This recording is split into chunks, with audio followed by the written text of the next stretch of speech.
Be our video notes for Friday, October 28th.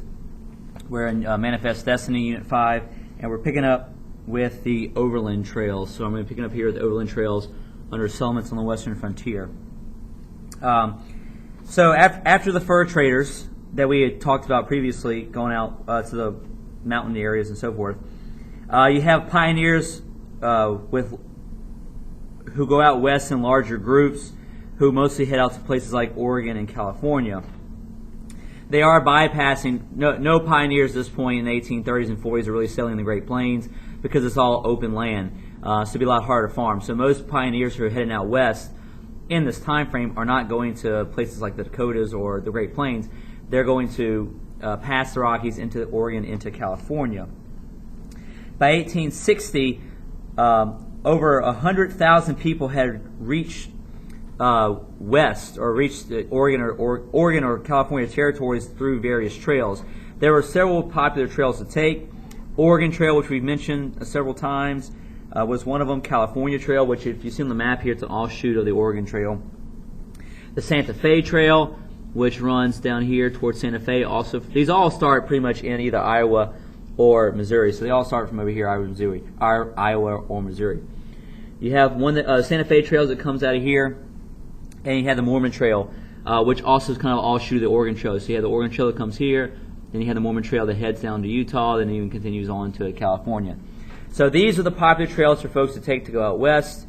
The Oregon, the California, the Santa Fe, and the Mormon Trails to get to various locations where people had traveled before. Most of these overland trails started in St. Joseph, Missouri, or Independence, Missouri, which is one of the reasons why you have the Gateway Arch in St. Louis. It represents this gateway to the west because at this time, Missouri just really was kind of the place where everybody went to head west in one direction or the other. All these trails essentially started in Missouri at this point. Wagon trains would face a lot of hardships crossing the Rockies or crossing the Southwest desert. You might get snowed in.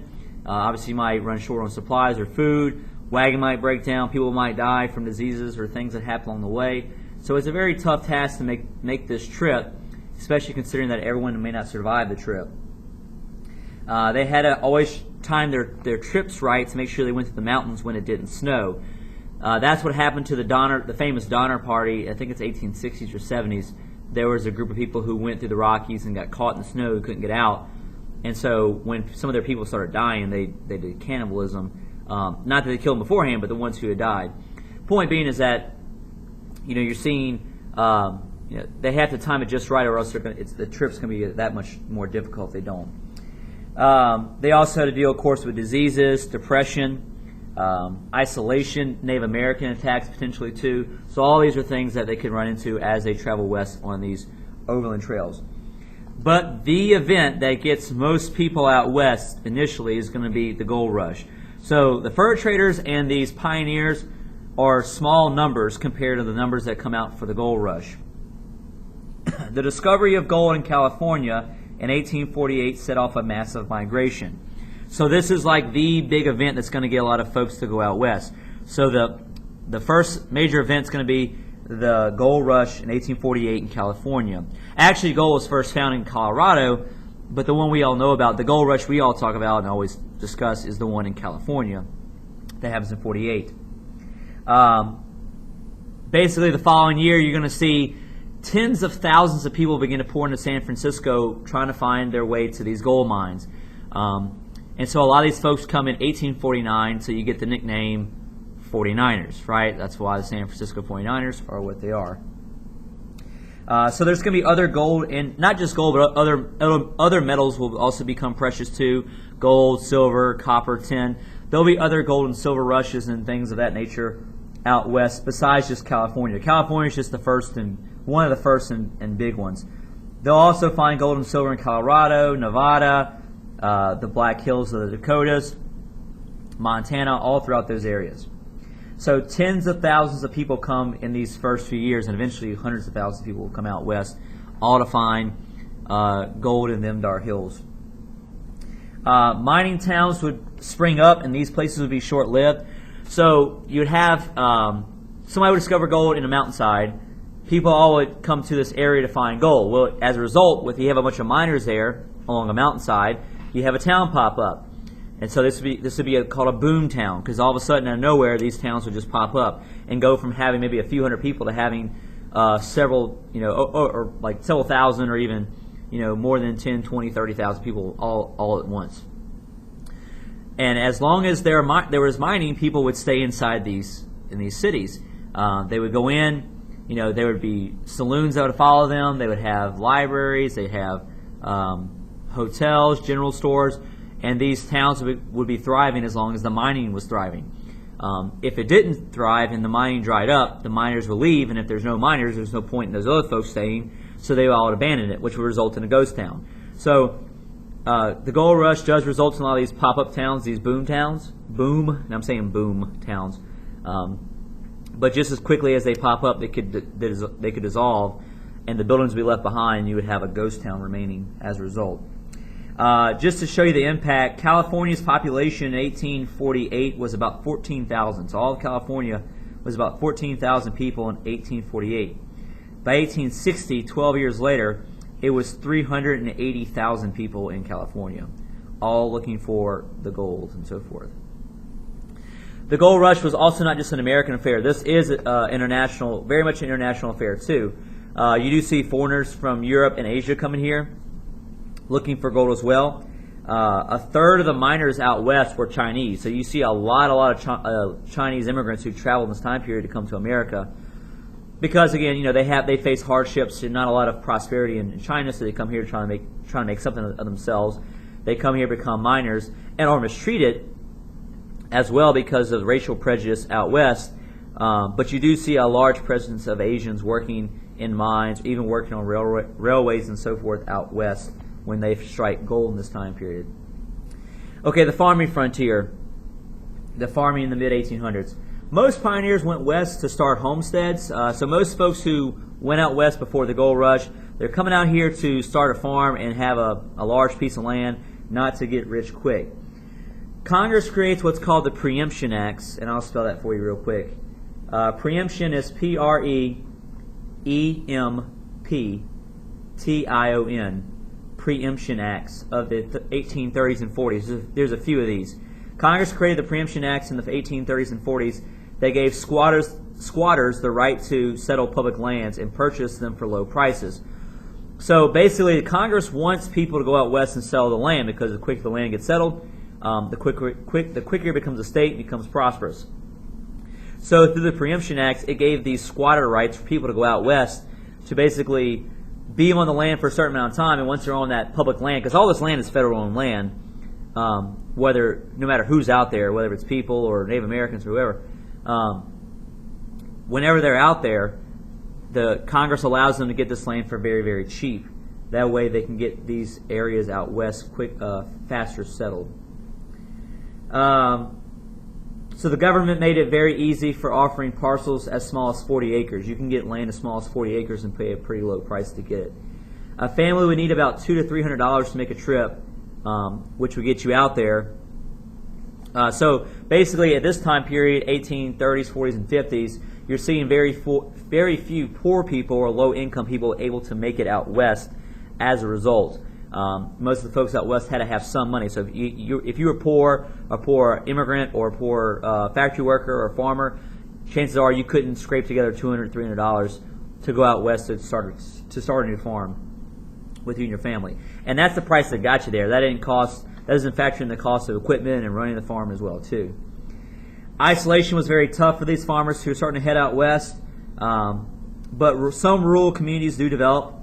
And you will see some Western schools, churches, and clubs develop as well too to help support those people. But farm life out west, especially at this point, because there's very few people out west, stays pretty hard and pretty isolated because you just don't have anybody out there to help you out. And kind of going back into that, the mining town stuff. Some of those mining towns do turn into, we'll just go to urban frontier. So go to urban frontier, kind of roll us together. So there are some cities that pop up out west. Because of railways, because of gold and silver, because of farming. So like San Francisco starts because of it was already there. It was like one of the first major cities in California. But it gets even bigger at the gold rush because that's the main port everybody goes to. So San Francisco becomes one of the main areas everybody travels to, and it becomes a big city in itself because a lot of folks go out there for the gold rush. Denver, Colorado. Denver was a mining town. It was a boom town originally, then later becomes an actual town sustained on other things besides gold and silver. But Denver is a result from the gold rush. So is Carson City, Nevada. Same thing there too. So Salt Lake City was developed because of fresh supplies. They had water supplies there they can get access to, and so it's kind of this area in the middle of nowhere that people could live and have lots of fresh supplies. As railroads move out west, you're going to see towns develop around railroads too. So all these create towns. Now at this time, the towns out west will in no way compare to the ones back east. In fact, there's no town out west, including San Francisco, will even be close to the size of any of the eastern cities until like the middle of the 1900s. So it's going to be a while before that happens. Places like San Francisco and Los Angeles don't become big until about 1920s, 1930s, compared with some of the other cities back in the east. All right, so that's the expansion out west at this point with the settlers. You saw this map already as far as how America got developed. And now we're switching. Oh, and you see this one too.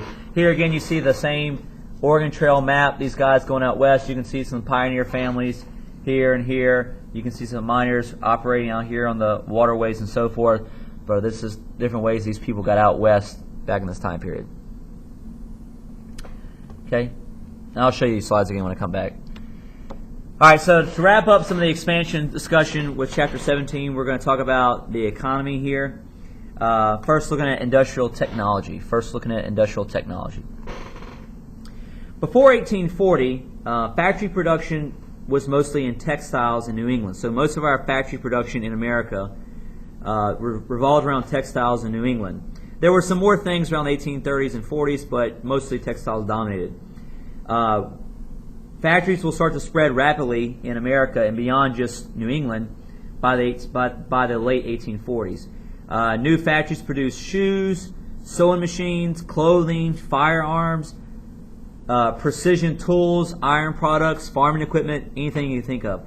So by the late 40s, 1850s, you begin to see more factories besides just the ones in New England, and they start to create things that are besides just textiles. Things like the shoes, sewing machines, clothing, firearms, precision tools, iron products, and so forth. So that means you have more industrial-built technology in the hands of Americans, which again is reinforcing this idea of us becoming more of a market, more industrial-based economy, and less handmade items too. One important technology that comes out in this time period is Samuel Morse's telegraph. You can see Samuel Morse here with the telegraph operator. The way the telegraph works is that you have this machine which has lines strung between different machines, whether it be in a town or across a city or across a state. You would do little taps and bleeps on as you would tap it, and it would send this signal. So it wasn't like you couldn't talk into it or anything, but it would send these little taps and bleeps to where you could send a message, and a decoder on the other side would know what each bleeps or taps would stand for, and so you'd be able to figure out if it was A, B, C, whatever the case is.